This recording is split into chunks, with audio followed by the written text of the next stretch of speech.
Hello everyone, in the next couple of days with the summoning event coming to the end, we're going to be seeing this question a lot, BENZEL or TAROS. And I've said it before, I really believe that both these light and dark heroes will be incredibly strong late game if you do plan on playing this for around 6 months or so. And because of this reason, I'm saying that whenever you see one of these later dark heroes, you really should do your best to try to pick one up. Now the first thing I want to say is if you're able to get either of these heroes to 8 stars or what we call 3 gold stars, you definitely want to grab that hero. Having the Awakened skill unlocked for either one of these is going to be a huge game changer. But coming out and asking which one of these is better is kind of like comparing apples to oranges. TAROS, for example, is part of the Strength Gear class and is going to be a tanker. On the other hand, BENZEL is going to be part of the Agility class and a dealer. So if you are trying to decide, I guess the big question you got to ask yourself is, are you looking for somebody to go out there and really hurt the enemy? Or are you looking for somebody to go out there and try to tank a lot of the damage and keep your allies alive? I think either one of these is a great pick, but I went the BENZEL route. So the deciding factor for me was I hate going up against heroes like Rochelle. I hate having those shields out there. I just find them absolutely annoying. So I really like the idea of hitting all enemies and giving them an acid debuff, which is going to be a DOT, damage over time. Not only that though, it's going to remove shields. All kind of shields is what it actually specifies, but this is something that I'm looking for in my arsenal. The first passive skill will allow those normal attacks to increase the damage taken from that damage over time, and that's stackable with no limit, so that could be very dangerous.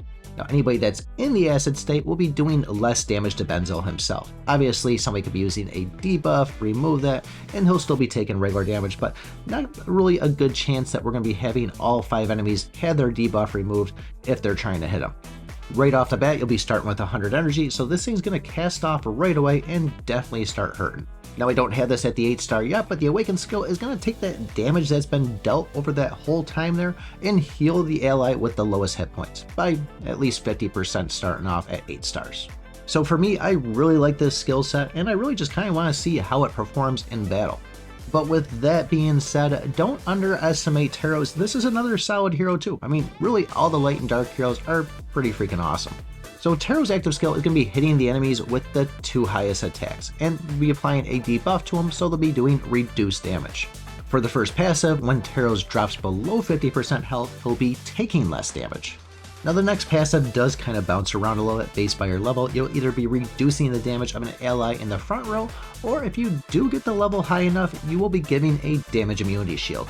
We all know how annoying this is to see one of those gold heroes out there, you're doing hits on them and they're not taking any damage. This can be quite frustrating. Eventually, when this passive is maxed out, you will heal yourself when you drop below 35% and you'll still be given that damage immunity. The next passive is going to be throwing out a reduced damage to heroes with low hit points, but the big one that everybody really likes is going to be that Awakened skill. When TAROS does end up dying, you'll be getting a revive at 40% HP, and this is only going to be 1 time per battle, and that also goes with that damage immunity shield. But figure this, you die, you pop a damage immunity shield on another ally, and then all of a sudden you pop back up and are ready to go and do more damage. While that ally there is taking damage, or technically not taking damage, but soaking up the hits. You're back there again to even go and wreck a little more. So you can see both of these heroes are pretty freaking strong inside the game. So once again, if you are able to take one of these things to 8 stars, or what we refer to as 3 gold stars, definitely go the route of grabbing that hero. Other than that, you're pretty much deciding, do you want a dealer or do you want a tanker? As I said, I find both of these incredibly strong. I think they both have great skill sets. For me though, I just kind of wanted to see how BENZEL went over TAROS. One last tidbit though, you don't actually have to go for these heroes. There's plenty of other good things to grab inside here. I know a lot of people get the legendary gear chest. I know other people are going for the soul stones. I myself, after I grabbed this BENZEL, I still had like 6,000 extra of these summoning stone things. So I just went over and started buying those 12-hour soul stone chests so I can go and break through my heroes. So I'm really curious to know what you guys are going to go for inside this event for your exchange. Let me know in the comments below. If you guys want to just watch me play the game and see how I do on a fresh account in Chapter 3, check out this video right up over here. Thanks for watching, and remember, I pick my butt.